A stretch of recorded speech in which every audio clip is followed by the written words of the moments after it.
বিশ্বনবী জনাবে মুহাম্মদুর রাসূলুল্লাহ সাল্লাল্লাহু আলাইহি ওয়াসাল্লাম হিজরতের রাত, কাফেররা চতুর্দিকে দাঁড়ানো। হযরত জিবরাইল এসে বলেন, ইয়া রাসূলুল্লাহ, হে কাফেররা চতুর্দিকে ঘিরে দাঁড়িয়েছে, গভীর রাত, এখন হাতে তাদের তরবারি, সকাল হলে পরেই তারা আপনাকে মেরে ফেলে দিবে, তাড়াতাড়ি ওঠেন, মদিনার দিকে চলে যান। আল্লাহ নবী ঘুমের থেকে জেগে হযরত আলীকে ডেকে বলেন, আলী, আল্লাহ অর্ডার করেছেন আমি মদিনায় চললাম, আমার বিছানার পরে আমার চাদর গায়ে দিয়ে শুয়ে থাকো।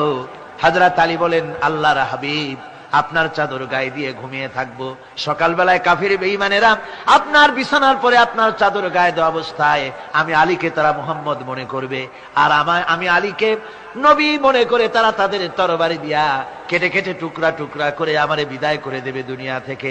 এতটুকুনো পরোয়া করি না, বরং আমার দিলের মধ্যে এটাই তৃপ্তি থাকবে যে আমি আলীর জীবনের বিনিময় আল্লাহর হাবিব দুনিয়ায় বেঁচে আছেন। নবীজি ঘরের থেকে বেরোলেন, চতুর্দিকে কাফেররা দাঁড়ানো। আল্লাহ নবী হাতে এক মুষ্টি বালু হাতে নিয়ে শাহাতেল ওযু পড়ে তিনবার দম করে বালুগুলো ছেড়ে দিলেন। বালিগুলি ঘরের চতুর্দিকে কাফেরদের চোখে চলে গেল।